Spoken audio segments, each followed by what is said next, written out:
I think that people have a very big misconception when it comes to success.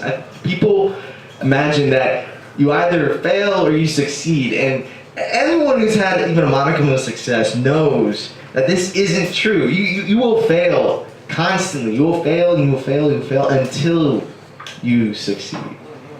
And so this poem is called Icarus because the story of Icarus is one where his father built him a pair of wings and he flew up towards the sun and he kept on flying. He wanted to reach the sun, but he forgot that like the farther he gets, the closer he gets to the sun, like his wings will start melting, and his wings melted, he fell and he drowned.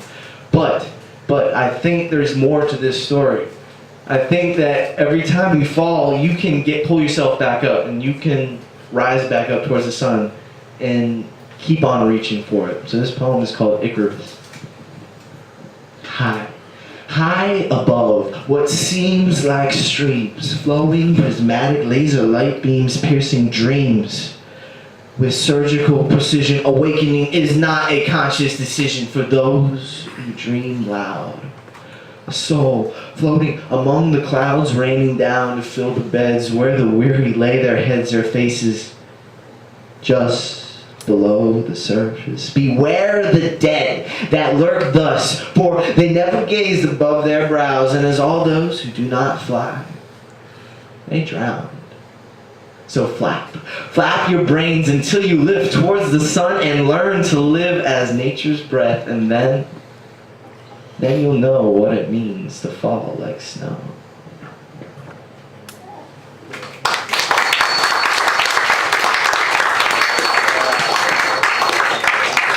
Okay, this is one I haven't done before, and I've been practicing all week, so hopefully it's good.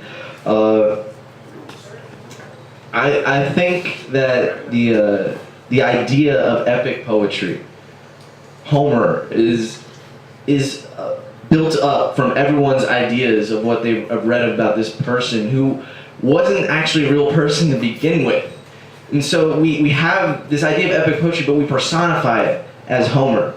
And so I was thinking about, well, what if he was an actual person, like living in ancient Greece, writing about the Iliad and the Odyssey, which isn't true. It was an oral tradition that was passed down through the ages. And so everyone who told it with their own flair. But if Homer actually existed, I feel like this is what it would have been like for him to write his poems. And so, actually, I'm going to give it a title right now. I didn't have a title originally, but I think I'm going to call it Homer. Somewhere amidst all the lies, truth wears a deaf disguise, and even though blind Homer tries, searching the whole damn cave, it hides. And so he listens to her muse, ravishing all her played out tunes. His mind runs wild on only fumes as all of her notes are overused. Until one night, bright epiphany fills the cave with light, and with feverish strokes, he begins to write. Page after page, scrolls fill the air, and each chapter covers his lair. Oh, shit. This is where I'm messing up. Fills his lair.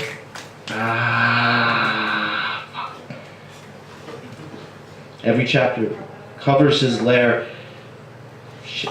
Alright, never mind. I'm sorry about that. Okay, I'll go into another one. I'm really sorry.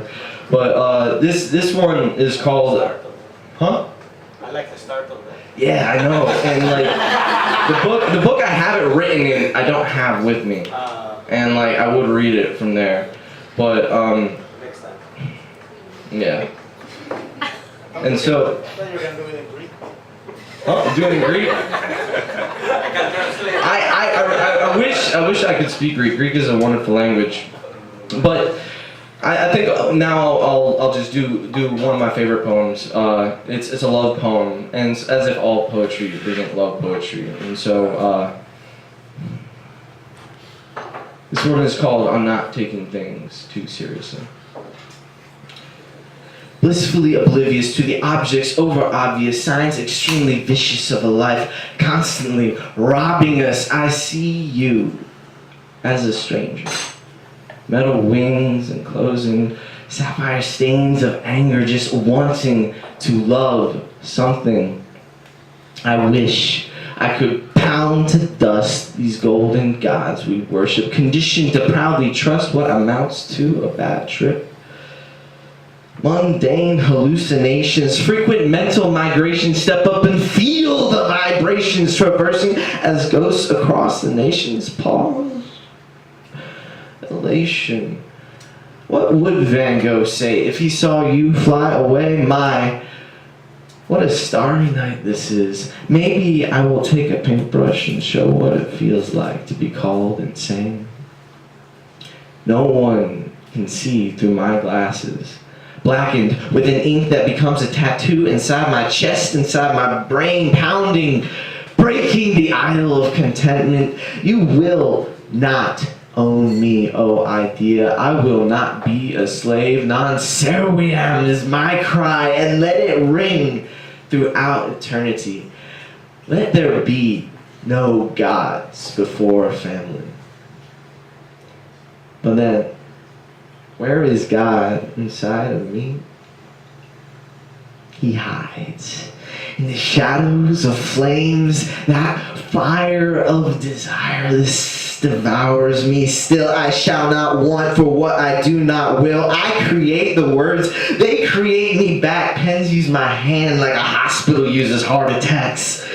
My written catharsis allows me to wait for your silver wings to tear slate, rock, wood, and silent stone, all to abstain from being alone. Wait for that slow embrace before it is gone without a trace. Patience is a virtue, but who wants to wait for the world to end, though? If I must, I will it. I will that we meet once the mountains fall and we hang like flies on the wall of the world, watching it implode into nothingness and become reborn. But will the world wait for me? Am I some setting sun that will never see the light of day? No. The sky answers back. The sun always rises again. Pause. Exhalation. My mind now clear of all anxiety. Let the moon shine upon my face. Let the darkness cover my hiding place. I guess I knew all along that the night was my ally. You knew where to wait for me to find your deep space, letting it fill me to the point of bursting, only to deflate my exploding heart. Before I succumbed to despair, before I left that track laid bare, my boots can only carry me so far until I arrive at where you are.